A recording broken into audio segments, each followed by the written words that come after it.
E aí, imagina só encontrar uma riqueza tão grande, mas tão grande, que ela muda um país inteiro para sempre. Pois é, foi exatamente isso que aconteceu no Brasil colônia com a descoberta do ouro. Essa corrida maluca por pedras preciosas não só encheu os cofres de Portugal, como virou a colônia de cabeça para baixo.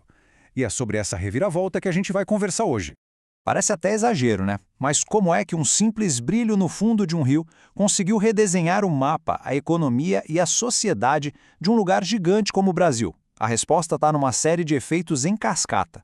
Uma coisa foi levando a outra, sabe? Um verdadeiro efeito dominó. Para a gente entender o tamanho desse impacto do ouro, a gente precisa de uma foto do antes e do depois. A transformação foi tão radical que, olha, parece que a gente está falando de dois lugares completamente diferentes.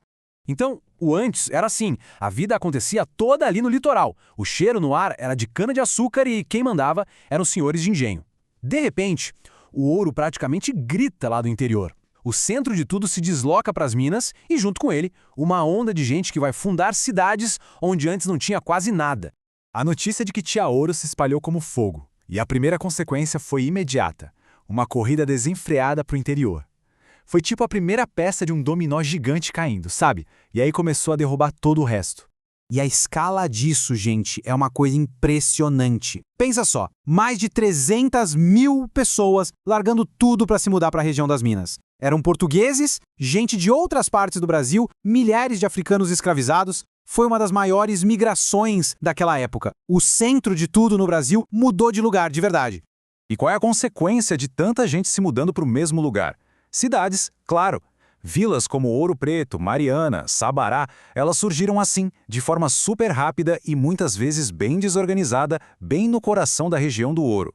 A lógica aqui é bem simples e direta, é quase uma receita. O ingrediente principal, ouro. O primeiro passo, uma multidão se desloca para lá. O resultado final, novas cidades brotando do chão. Uma coisa leva diretamente à outra, não tem erro.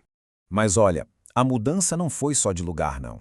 A economia inteira da colônia começou a se diversificar. Não era mais só sobre plantar cana e mandar açúcar para fora. Um sistema econômico completamente novo começou a nascer ali dentro. O ponto crucial aqui foi o surgimento de um mercado interno. Pensa bem, toda aquela gente nas cidades novas precisava comer, se vestir, comprar ferramenta. Isso fez com que diferentes regiões do Brasil começassem a produzir e a vender umas para as outras para poder abastecer a região das Minas. O sul vendia charque, o nordeste vendia gado. A colônia começou a se conectar por dentro. E claro, né? Com tanto ouro jorrando da terra, era óbvio que Portugal não ia ficar só olhando de longe. A coroa portuguesa agiu rápido para garantir a sua fatia do bolo.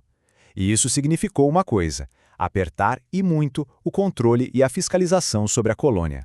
Na prática funcionava assim. Criaram mais impostos, como o famoso quinto, que levava simplesmente 20% de todo o ouro que era extraído. Instalaram também as casas de fundição, que era para onde todo o ouro em pó ia, virava barra e o imposto já era tirado ali na hora. E para completar, a região ficou cheia de fiscais e funcionários do rei para garantir que nada escapasse.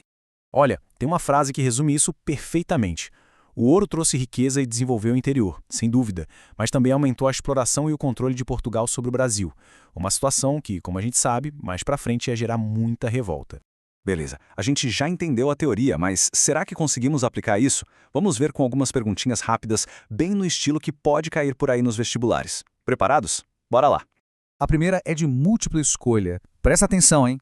A pergunta é a seguinte: qual a principal consequência social do ciclo do ouro no Brasil colônia?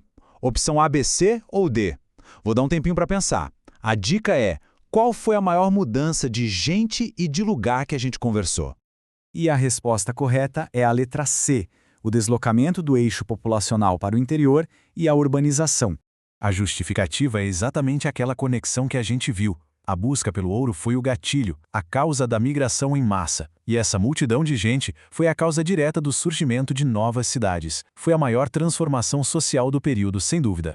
Certo, agora vamos para uma discursiva curta. Aqui, o mais importante é conseguir organizar as ideias de forma clara. A pergunta é: explique de que forma a mineração alterou a relação entre a colônia, que era o Brasil, e a metrópole Portugal. Como essa dinâmica mudou por causa do ouro? Uma boa resposta para essa pergunta precisa conectar alguns pontos cruciais que a gente viu aqui. Basicamente, a ideia é a seguinte: o ouro fez o Brasil ficar muito mais valioso aos olhos de Portugal.